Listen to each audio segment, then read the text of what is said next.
Now, the Pentagon has confirmed that the Biden administration is planning to send a missile defense system to Israel to protect against any Iranian threats, and American troops will be deployed to operate the system known as THAAD. Let's go live now to Mike Hanna, who's in Washington. So, Mike, the Pentagon shedding further light on reports initially made in the US media. What more do we know?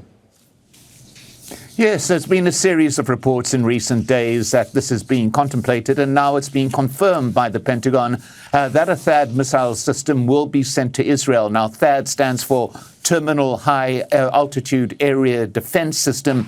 It's a kinetic system in terms of which there are no explosives on the defendant missiles. They use kinetic energy to destroy the incoming missiles. But it's got a far greater range than the Patriot systems that have already been deployed by the Pentagon, or indeed the Iron Dome defense system that the Israelis designed. So it is a step up. The important point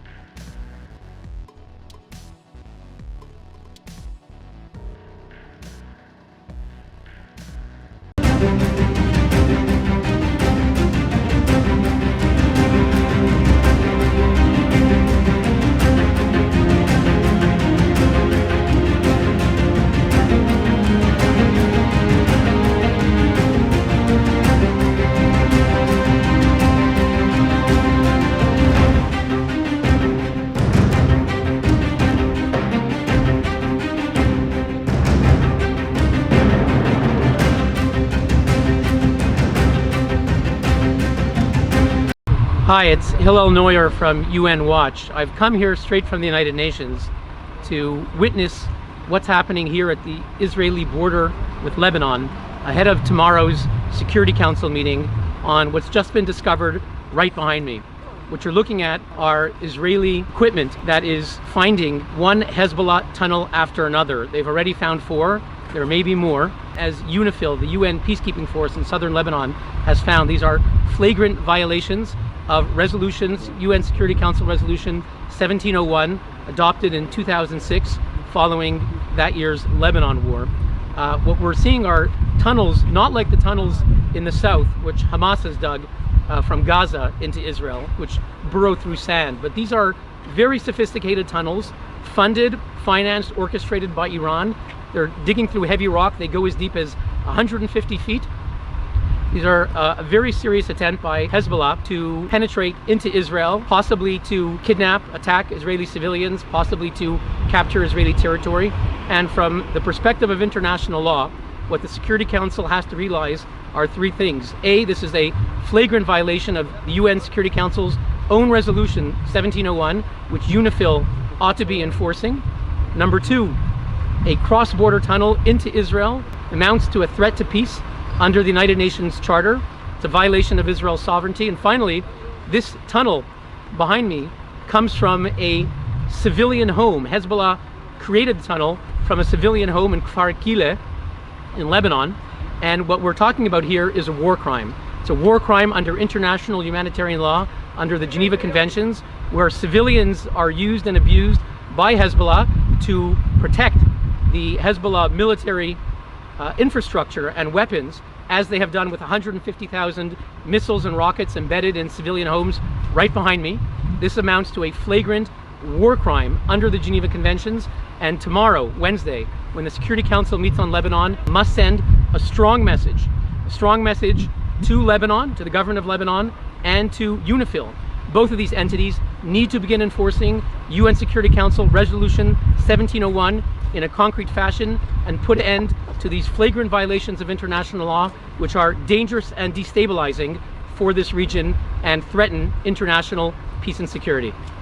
כמו שאתם רואים, פה זה מוצב האום, ממש 20-30 מטר ממני, לא יותר מזה. שימו לב מה נמצא מתחת למוצב האום. בואו. Less than 200 meters from the post. We found here this tunnel.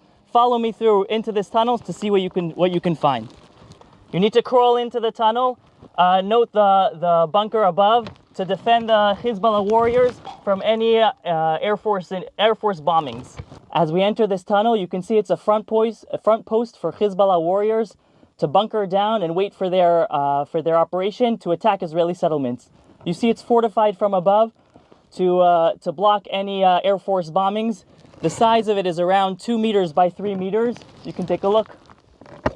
And what we found inside this tiny bunker is astonishing. We have here this blue barrel.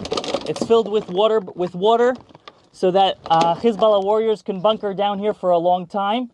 We found here another blue barrel like this. And follow me outside to see what we found inside the barrel. We've just exited the frontline bunker, which is 5 meters above my left shoulder. You can see it in this direction. We've unloaded these 2 big blue barrels that were designed to protect all the ammunition here from the rain and allow Hezbollah fighters to stay here for a long time. What you can see here is different types of gear. You have fighter vests that were loaded with magazines. You have thermal lenses. You have different types of weapons, automatic rifles. Here you got uniforms and boots and helmets. And here you have this long-range rifle called a PK that had ammunition loaded into its barrel.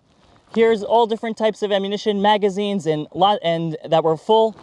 Here you can even see the medical equipment that proves to us that Hezbollah fighters not only want to attack our settlements, but they want to treat their wounded and come back home safely. In the back here, you have these Cornet missiles.